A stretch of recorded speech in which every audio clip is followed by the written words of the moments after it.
नमस्कार, स्वागत है आपका के न्यूज में। मैं हूं आपके साथ विशाल पंडित और आप देख रहे हैं हमारा खास कार्यक्रम किसमें कितना है दम। पाकिस्तान के छोटे छोटे देशों से भी गरीब है।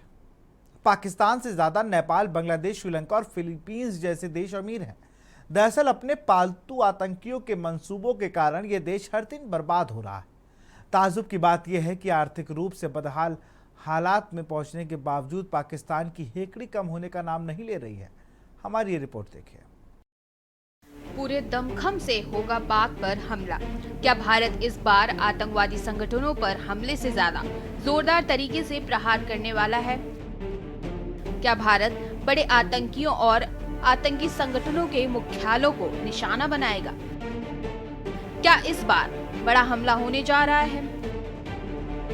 क्या भारत इस बार पाकिस्तान आर्मी को निशाना बनाएगा? मुंहतोड़ जवाब होगा हिसाब। भारत में आतंकी घटनाएं करीबन 40 से 45 वर्षों से हो रही हैं। कुछ घटनाएं इतनी गंभीर रहीं कि उन्होंने तत्कालीन इतिहास को एक नया मोड़ दे दिया। बीते कुछ दशकों की घटनाओं पर नजर डालें तो कुछ आतंकी हमले बहुत आहत करने वाले रहे। इनमें पहली घटना दिसंबर 2001 को हुई, जब जैश आतंकियों ने भारतीय संसद पर हमला किया। वहीं हाल में पहलगाम हमले देशवासियों को झकझोर गया। बहरहाल भारत सरकार ने राजनीतिक और कूटनीतिक स्तर पर जो कदम उठाए हैं वे पर्याप्त लगते हैं। सबसे बड़ा और सख्त कदम है सिंधु जल समझौते को रोकने का फैसला। भारत ने कहा है कि जब तक पाकिस्तान आतंकवाद के विरुद्ध ठोस कार्रवाई नहीं करेगा तब तक यह समझौता रुका रहेगा। इसका तत्काल प्रभाव तो यह होगा कि भारत अब पाकिस्तान से नदियों के जल प्रवाह का डाटा शेयर नहीं करेगा, जिससे पाकिस्तान को जल प्रबंधन की जानकारी नहीं मिल सकेगी। जहां तक पानी रोकने का सवाल है उसमें तो समय लगेगा, क्योंकि उसके लिए जलाशय बनाने होंगे, हाइड्रो इलेक्ट्रिक प्रोजेक्ट खड़े करने होंगे। जब ये योजनाएं कार्यान्वित हो जाएंगी और भारत पानी के प्रवाह को रोकेगा तो पाकिस्तान में हाहाकार मचेगा। आज सबसे बड़ा प्रश्न यह है कि सामरिक स्तर पर भारत क्या कार्रवाई करेगा। पाकिस्तान ने हमेशा भारत से खाई मार। भारत पाकिस्तान के बीच कुल 4 बड़ी जंगें हो चुकी हैं। पड़ोसी देश को हर जंग में मुंह की खानी पड़ी। 1947-48 की जंग में पाकिस्तान का कश्मीर पर कब्जा करने का मंसूबा पूरा नहीं हो सका। 1965 की जंग में भी उसे मुंह की खानी पड़ी। 1971 की लड़ाई में उसके 2 टुकड़े हो गए। 1999 में तो उसकी ऐसी दुर्गति हुई कि अपने सैनिकों की लाशों तक को पहचानने से इनकार कर दिया। जिहादी जहर पहलगाम हमले का कारण। पहलगाम हमला पाकिस्तानी आतंकवादी समूह और सैन्य प्रतिष्ठान की बढ़ती हताशा को दर्शाता है। इस हताशा की वजह है कश्मीर घाटी में आतंकवाद के लिए समर्थन की कमी, कूटनीतिक अलगाव, घरेलू दबाव और पाकिस्तान के कब्जे वाले कश्मीर में लगातार बढ़ रही अशांति और विद्रोह की संभावनाएं। 2019 में आर्टिकल 370 हटाए जाने के बाद पिछले 5-6 साल से कश्मीर में बदलते हालात ने पाकिस्तानी सेना प्रमुख आसिम मुनीर को छद्म युद्ध की कमान संभालने और पहलगाम हमले में सीधे तौर पर शामिल होने के लिए मजबूर किया है। आपको बता दें कि मदरसे के छात्र रह चुके आसिम मुनीर ने 15 अप्रैल को इस्लामाबाद के एक कार्यक्रम में भाषण देते हुए पाकिस्तानियों से 2 राष्ट्र सिद्धांत को कायम रखने की गुजारिश की और दावा किया कि कश्मीर हमारी गले की नस है, ये हमारी गले की नस रहेगी, हम इसे नहीं भूलेंगे, कश्मीरियों का समर्थन करते रहेंगे। फिलहाल पहलगाम आतंकी हमले के बाद से भारत और पाकिस्तान में तनाव चरम पर है। पाकिस्तान ने तो भारत के खिलाफ जवाबी कार्रवाई के लिए सीमा पर हथियारों और सैनिकों को जमा करना शुरू कर दिया है। पाकिस्तान का दावा है कि भारत उसके खिलाफ सैन्य कार्रवाई कर सकता है। हालांकि भारत ने अभी तक अपने पत्ते नहीं खोले हैं। भारत की ताकत के आगे कहीं नहीं टिकता पाक। भारत की बात करें तो ग्लोबल फायर पावर इंडेक्स 2025 के अनुसार भारतीय थल सेना दुनिया की 4थी सबसे बड़ी शक्तिशाली सेना है। आपको बता दें कि भारत की रणनीतिक गहराई, हाई एल्टीट्यूड युद्ध में विशेषज्ञता और उन्नत हथियार इसे मजबूत बनाते हैं। भारत की सैन्य शक्ति 14.55 लाख सक्रिय सैनिक और 11.55 लाख रिजर्व सैनिक हैं। भारत के पास 4,614 टैंक, 1,51,238 बख्तरबंद वाहन और 3,243 खींची जाने वाली आर्टिलरी है। भारत की पैरामिलिट्री फोर्स में 25.27 लाख जवान जो आंतरिक और बाहरी दोनों खतरों से निपटने में सक्षम हैं। पाकिस्तानी सैन्य बल पाकिस्तानी थल सेना में 6.54 लाख सक्रिय सैनिक और लगभग 5 लाख रिजर्व सैनिक हैं। 3,742 टैंक, 50,523 बख्तरबंद वाहन और 7,052 सेल्फ प्रोपेल्ड आर्टिलरी है जो भारत से अधिक है। हालांकि पाकिस्तान की आर्थिक स्थिति और सैन्य आधुनिकीकरण में सीमित निवेश इसकी क्षमता को प्रभावित करते हैं। पाकिस्तान की थल सेना भले ही कागजी आंकड़ों में ताकतवर हो, हकीकत में वह उतनी मारक नहीं है। आपको बता दें कि दोनों देशों की तुलना करें तो भारत की थल सेना संख्या बल, संसाधन और तकनीकी रूप से पाकिस्तान से काफी आगे है। भारत का रक्षा budget 77.4 billion dollar, Pakistan 6.3 billion dollar से लगभग 10 गुना अधिक है, जिससे भारत को उन्नत हथियार और प्रशिक्षण में बढ़त मिलती है। समुद्र की लहरों पर किसका राज? आपको बता दें कि भारतीय नौसेना एक ब्लू वाटर नेवी है जो वैश्विक स्तर पर अभियान चलाने में सक्षम है।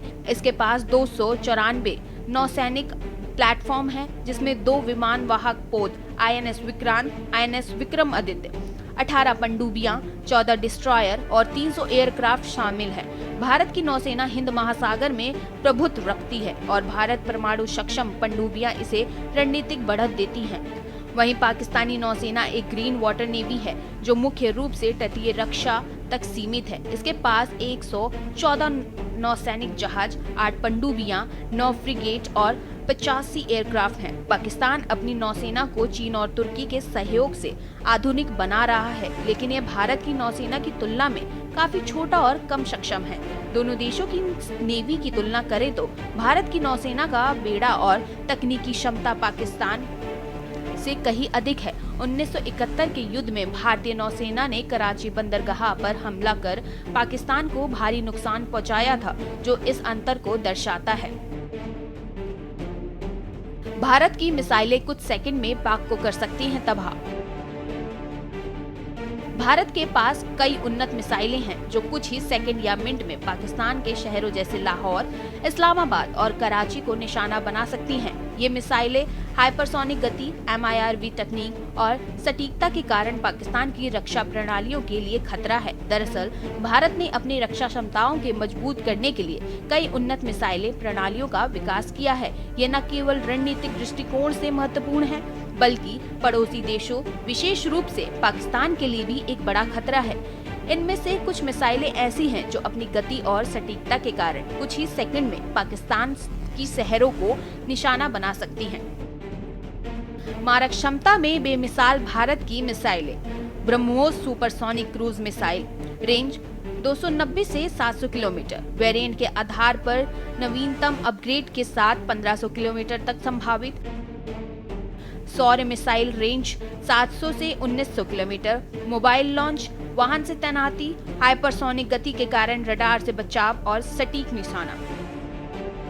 प्रलय बैलिस्टिक मिसाइल, रेंज 150 से 500 kilometre, multiple independency targetable re entry vehicle MIRV, mobile launcher और रडार से बचने की क्षमता। अग्नि 5 बैलिस्टिक मिसाइल, रेंज 5500 से 8000 किलोमीटर, MIRV तकनीक, परमाणु हथियार ले जाने की क्षमता और सटीक निशाना। हाइपरसोनिक मिसाइल 1000+ किलोमीटर, गति मैक 5 से अधिक, स्कैमजेट तकनीक, रडार से बचने की क्षमता और परमाणु हथियार ले जाने की क्षमता। पाकिस्तान की मिसाइलें। पाकिस्तान के पास गौरी, शाहीन और अबाबील जैसी मिसाइलें हैं, जिनकी अधिकतम रेंज 2700 किलोमीटर है। इसमें MIRV तकनीक सीमित है। भारत की तुलना में इसकी सटीकता और विश्वसनीयता कम मानी जाती है। हवा में हुई लड़ाई तो भी पाकिस्तान खाएगा मात। भारतीय वायुसेना के पास 2229 एयरक्राफ्ट हैं, जिसमें 600 फाइटर जेट, 899 हेलीकॉप्टर और अत्याधुनिक एयर डिफेंस सिस्टम शामिल है। भारत की एयरफोर्स वैश्विक स्तर पर चौथे स्थान पर है और इसके पास अर्ली वार्निंग सिस्टम और मिसाइल सिस्टम जैसे आधुनिक उपकरण हैं। वहीं पाकिस्तानी एयरफोर्स के पास 1434 एयरक्राफ्ट हैं, जिसमें 387 फाइटर जेट और 57 अटैक हेलीकॉप्टर शामिल हैं। हालांकि संख्या बल और तकनीकी रूप से ये भारत से काफी पीछे है। पिछली जंगों में भी भारत की हवाई ताकत के आगे पाकिस्तान ने घुटने टेक दिए थे। इस तरह देखा जाए तो भारत की वायुसेना की संख्यात्मक और तकनीकी श्रेष्ठता इसे हवाई युद्ध में बढ़त देती है। भारत के पास अधिक उन्नत फाइटर जेट और हवाई रक्षा प्रणालियां हैं, जो युद्ध में निर्णायक साबित हो सकती हैं। दोनों देश परमाणु शक्ति संपन्न। बता दें कि दोनों देश परमाणु शक्ति संपन्न हैं। भारत के पास 120 से 130 और पाकिस्तान के पास 150 से 170 परमाणु हथियार हैं। भारत की अग्नि 5 मिसाइल और पाकिस्तान की शाहीन 3 लंबी दूरी तक मार करने वाली मिसाइलें हैं। परमाणु युद्ध की स्थिति में दोनों देशों को भारी नुकसान होगा, जिससे पूर्ण युद्ध की संभावना कम है। आर्थिक स्थिति की बात करें तो भारत की जीडीपी पाकिस्तान के मुकाबले 10 गुना है। ऐसे में पाकिस्तान की कमजोर अर्थव्यवस्था उसे लंबी जंग की इजाजत नहीं देती। साथ ही पाकिस्तान को जहां चीन और कुछ हद तक तुर्की के समर्थन मिल रहा है, वहीं भारत के साथ दुनिया के तमाम देश हैं। हालांकि दोनों देशों की लड़ाई में बाहरी हस्तक्षेप की संभावना कम ही है। भारतीय नौसेना पाकिस्तान से ठीक सामने सीना चौड़ा करके खड़ी हो गई है। अरब सागर में बड़ा युद्धाभ्यास इस बात का खुला संकेत है। यही वजह है कि पाकिस्तान को डर सता रहा है कि कहीं इस युद्धाभ्यास की आड़ में कराची पर 1971 के ऑपरेशन ट्राइडेंट जैसा हमला न हो जाए। उधर भारतीय तटरक्षक जहाज अंतर्राष्ट्रीय सीमा के पार अग्नि क्षेत्रों में तैनात हैं। गुजरात तट से सटी समुद्री सीमा पर कड़ी निगरानी हो रही है। राफेल जेट में मजबूत होगी नौसेना। भारत और फ्रांस के बीच राफेल डील साइन। फ्रांस के साथ राफेल डील में 22 सिंगल सीट विमान वाहक आधारित जेट, 4 दोहरे सीट वाले ट्रेनर्स एयरक्राफ्ट शामिल। 63,000 करोड़ रुपए में 26 राफेल मरीन मिलेंगे। पहला फाइटर जेट 2028 में भारत पहुंचेगा। 2031-32 तक सभी विमान भारत पहुंच जाएंगे। भारत और फ्रांस के बीच डील करीब 63,000 करोड़ रुपए में हो रही है। दरअसल हथियारों के खरीद के मामले में यह फ्रांस के साथ भारत की अब तक की सबसे बड़ी डील है। बता दें कि विमानों की खरीद को 23 अप्रैल को प्रधानमंत्री नरेंद्र मोदी की अध्यक्षता में हुई कैबिनेट कमेटी ऑन सिक्योरिटी की बैठक में मंजूरी मिली थी। यह मीटिंग पहलगाम में हुए आतंकवादी हमले के बाद बुलाई गई थी। रिपोर्टर्स के मुताबिक इन विमानों की डिलीवरी 2028-29 में शुरू होगी और 2031-32 तक सभी विमान भारत पहुंच जाएंगे। INS विक्रांत पर तैनात होंगे Rafale marine. Bharat Rafale marine विमानों को INS विक्रांत पर तैनात करेगा। विमान बनाने वाली कंपनी दसाल्ट एविएशन ने इस विमान में भारत की जरूरत के हिसाब से कई बदलाव किए हैं। इसमें एंट्री शिप स्ट्राइक, न्यूक्लियर हथियार लॉन्च करने की क्षमता और 10 घंटे तक फाइटर रिकॉर्ड करने जैसे फीचर शामिल हैं। इसके अलावा कंपनी भारत को हथियार प्रणाली, स्पेयर पार्ट्स और एयरक्राफ्ट के जरूरी टूल्स भी देगी। फ्रांस से 36 राफेल खरीद चुका है भारत। राफेल मरीन से पहले भारत फ्रांस से एयरफोर्स के लिए 36 राफेल जेट भी खरीद चुका है। 2016 में हुई इस डील के सभी विमान 2022 में भारत पहुंचे थे। इन्हें एयरफोर्स के अंबाला और हाशिनारा एयरबेस से संचालित किया जाता है। यह डील 58,000 करोड़ रुपए में हुई थी। राफेल मरीन विमान के फीचर्स एयरफोर्स से राफेल विमान से एडवांस हैं। राफेल मरीन क्यों खरीद रहा भारत? अभी भारतीय वायुसेना के पास मिग 29 विमान है। ये विमान INS विक्रमादित्य पर तैनात रहते हैं। बीते समय में इसके रखरखाव की मांग बढ़ते और सीमित उपलब्धता के चलते भारत राफेल मरीन विमान खरीद रहा है। बता दें कि नौसेना ने 2022 में कहा था कि विक्रांत को मिग 29 के लिहाज से डिजाइन किया गया था, लेकिन वहीं इसकी जगह बेहतर टेक बेस्ड फाइटर प्लेन की तलाश कर रही थी। राफेल मरीन की एडवांस रडार टेक्नोलॉजी, ज्यादा हथियार ले जाने की क्षमता, बेहतर सेंसर इसे मिग 29 विमान से बेहतर बनाते हैं। भारत की वायुसेना के पास पहले से ही राफेल विमान है।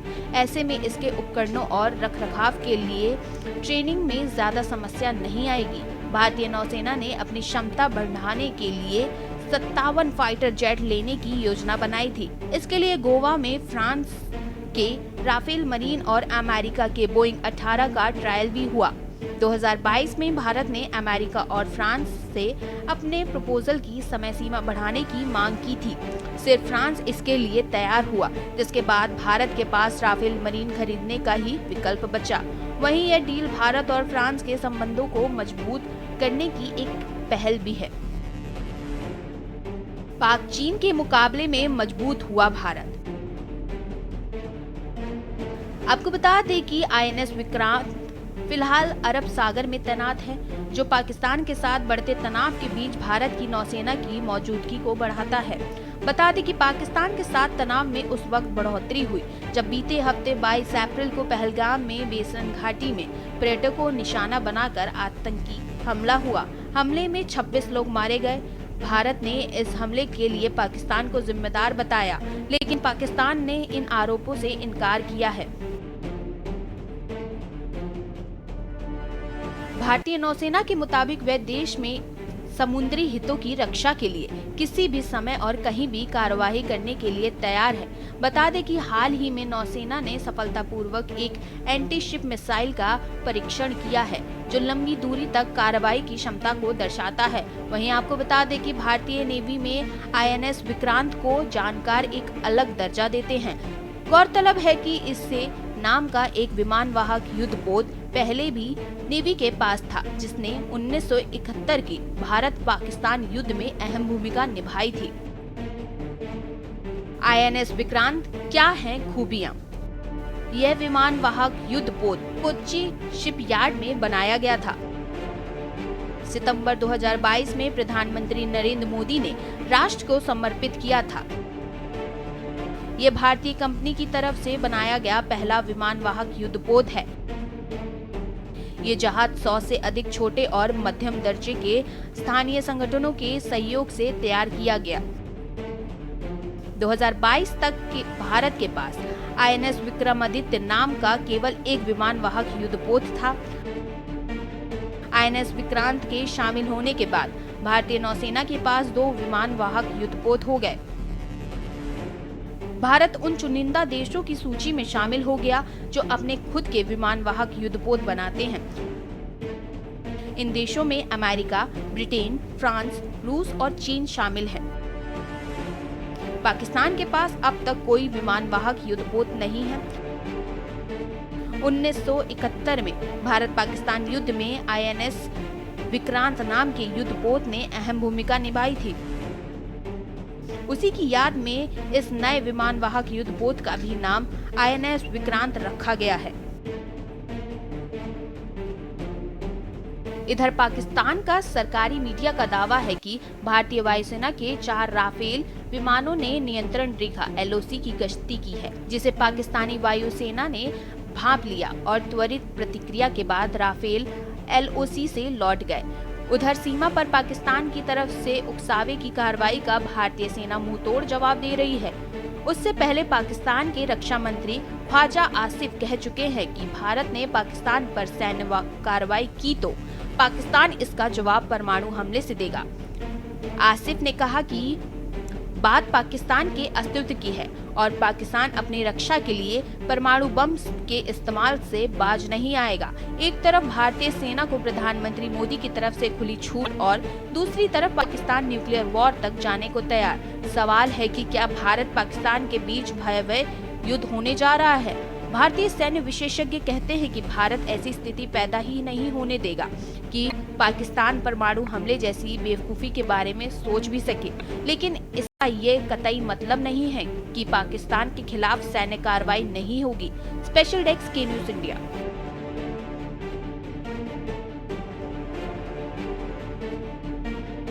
तो फिलहाल किसमें कितना दम कार्यक्रम में इतना ही। देखते रहिए न्यूज इंडिया। नमस्कार।